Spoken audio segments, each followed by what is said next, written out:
जो कुछ भी है फूलों की पहुलिया है, फर्क है, इसे ही आप विचार करें, फल फूला फूटा है। हे गुरुदेव, हम जो भी है आपके ही है, आपकी कृपा के भिखारी है। आप हमें वह सब कुछ प्राप्त करा दे जिसके लिए आज आप हमारी कढ़ाई पकड़ने जा रहे हैं। गुरुदेव, हमारा यह कितना बड़ा सौभाग्य है कि आज हमें आपके चरणों में इस फल प्राप्त हो रहा है। मैं 5 बार आपसे जयकार कराऊंगा, लेकिन ऐसा नहीं जैसा कि आप लोग अंतर करते आए हैं। पूरी कांग्रेस चेतना के साथ आप लोग जयकार करेंगे, ऐसा मैं आपसे आग्रह करता हूँ।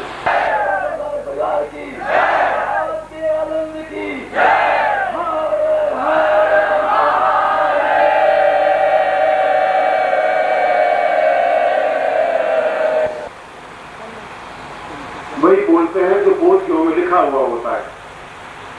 मैं वह बोलता हूं जो मेरे अनुभव में लिखा हुआ होता है। बिना देखे हुए, बिना अनुभव किए मैं कुछ नहीं बोलता हूं, और इसी बात का मुझे गर्व है। महामूढ़दीनं गतं वै परिश्रम सदा दीनहार्यं पतिर्वै भवान्यं महाकार्यरूपं सदाहं नमामि।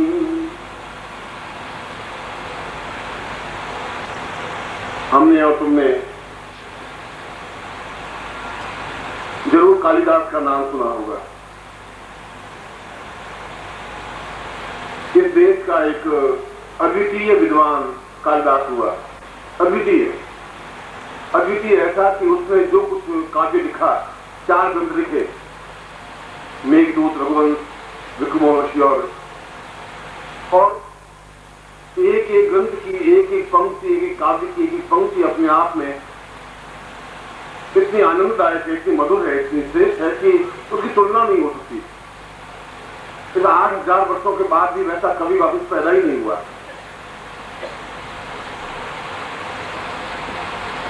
और शास्त्र में कहा है, काव्य शास्त्र विनोदेन कालो गच्छति जीवताम।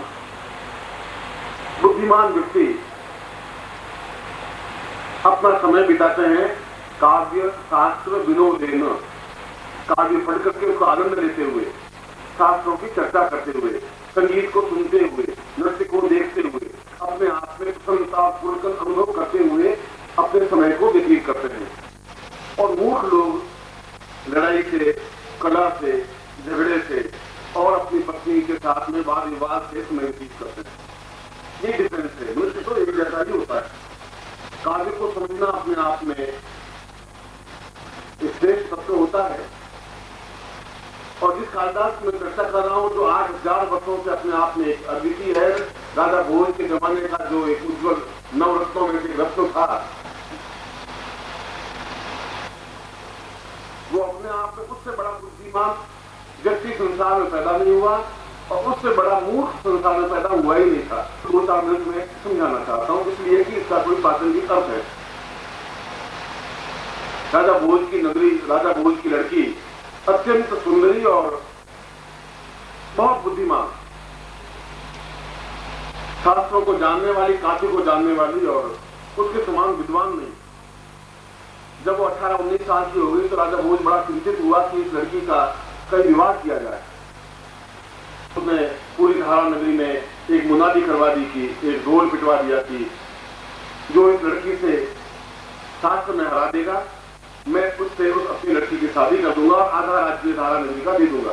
आधा राज्य का मतलब आधा भारतवर्ष।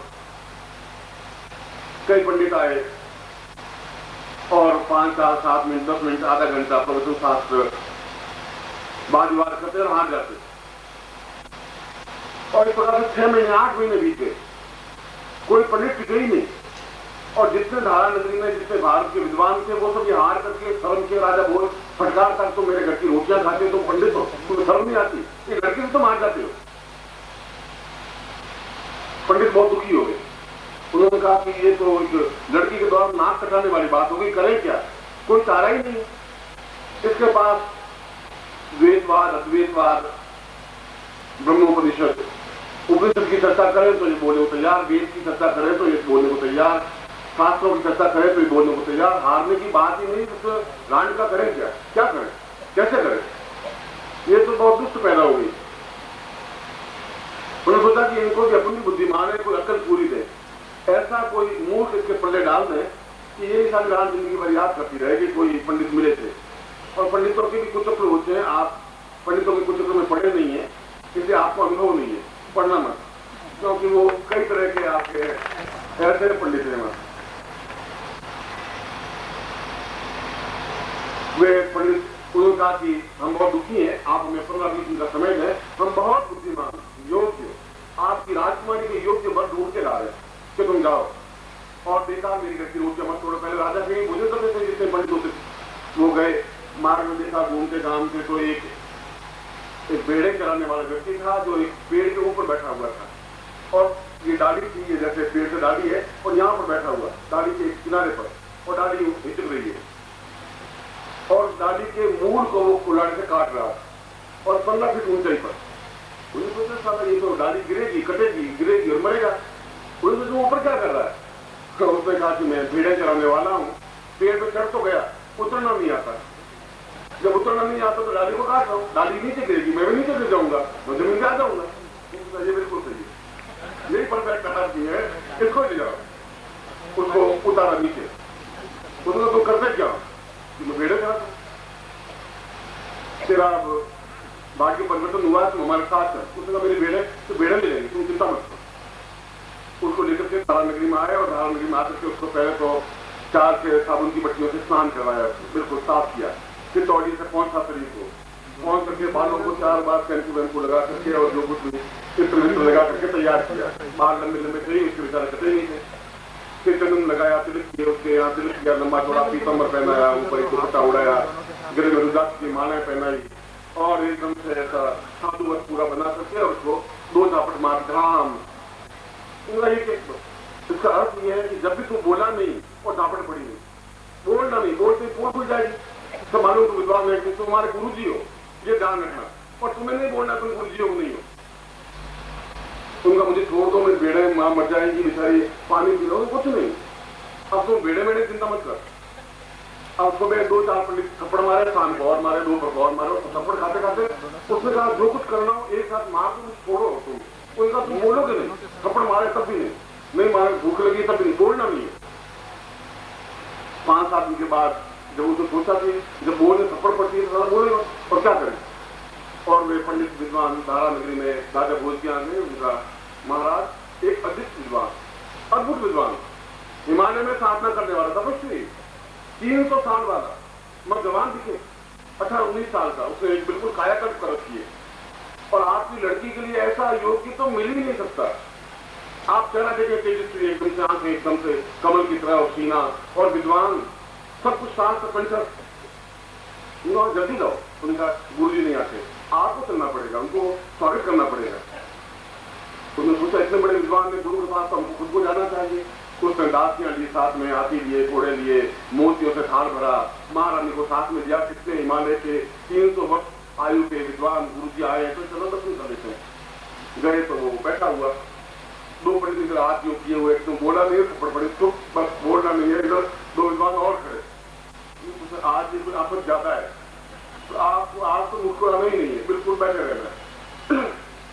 राजा भोज गए, उसके सामने मोतियों का थाल रखा, महारानी ने प्रणाम किया, महाराज ने उनको प्रणाम किया, थोड़ी मुद्राएं रखी।